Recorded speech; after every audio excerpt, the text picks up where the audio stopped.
Hello ladies and gentlemen. In this video I would like to explain much better the dynamic known as call and response when constructing a song, or most notably when you're playing with others. But first, I would like to show you something interesting. So I got this xylophone at the swap meet, and instead of having the letters for each key, it just has numbers. So, you may be asking yourself, well, how do I know what keys are which? Because I can't just assume that over here is a C and over here is a C, like our xylophone, right? C to C. And if on our xylophone red is G, and when I watch the video that talks about my next xylophone, or potentially my next xylophone, that is also from G to G. So, Mr. James, how do you know that this isn't G to G, right? Well, one way to tell is by playing by ear. And when I first got this, that's what I kind of did. So here's a song we all know and love. Ready?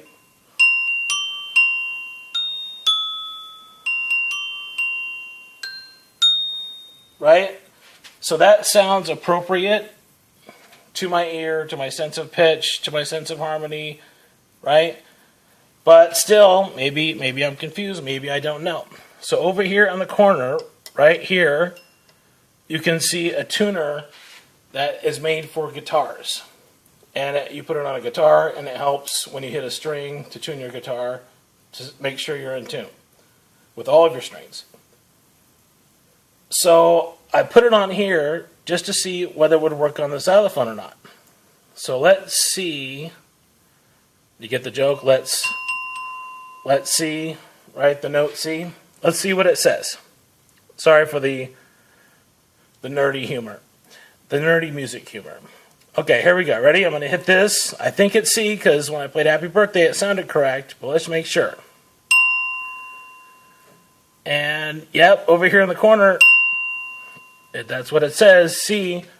Now maybe that's wrong, so let's double check. Remember on our xylophone, C, D, E, F, G, A, B, C, D. Well, it doesn't want, ooh, well, that's D. Well, that said E before, but let's skip that. F, G, A,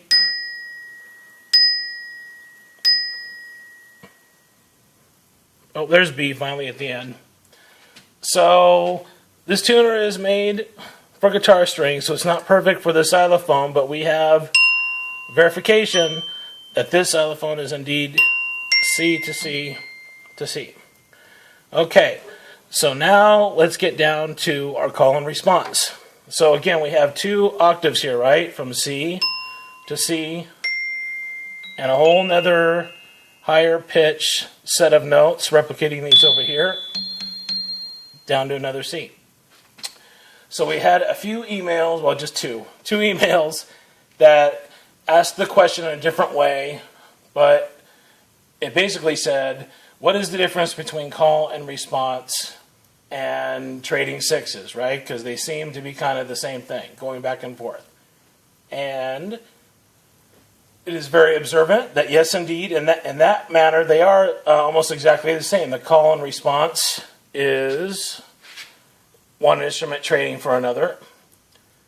But when you trade fours or sixes or eights, you have a lot of freedom to kind of do whatever you want in that time frame, whether you're counting to 4 or whether you're counting to 6 or whether you're counting to 8. When it comes to call and response, you are still trading, so it shares that quality.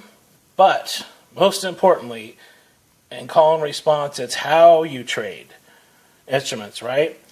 And again, for those of you who are singing in choir and things of that nature, in choruses, you will recognize the dynamic where the singer says something and then the chorus says the same thing at a higher pitch or something, right? A lot of rock and roll songs are that way, and songs all over the place. So here is using two different octaves. First I'll do the call on this side, and then I'll do the response on this side, and you can kind of get a really good example of how that works. So here we go.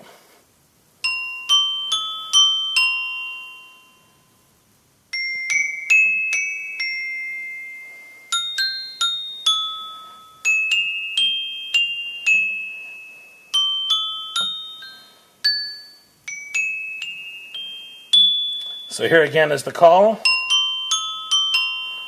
Dun, dun, dun, dun, dun. Here's the response. Dun, dun, dun, dun, dun.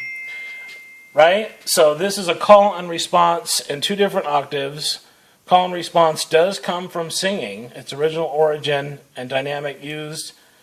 Again, it can be guitars, it can be drums, it can be pianos, it can be xylophones, it can be anything you want, but that whole dynamic originally came from singing. So I hope that helps a little bit in understanding call and response is indeed trading back and forth. But in call and response, you try to replicate or mimic as close as possible what the call was. So again, in singing, it might be, hey Mike, how you doing? And then the group of singers would be, hey Mike, how you doing? Hey John, how you doing? Hey John, how you doing? Right, that kind of thing. So think about that musically. Dun, dun, dun, dun, dun. Dun, dun, dun, dun, dun. Dun, dun, dun, dun, dun. And have fun while you're doing it. Bye-bye.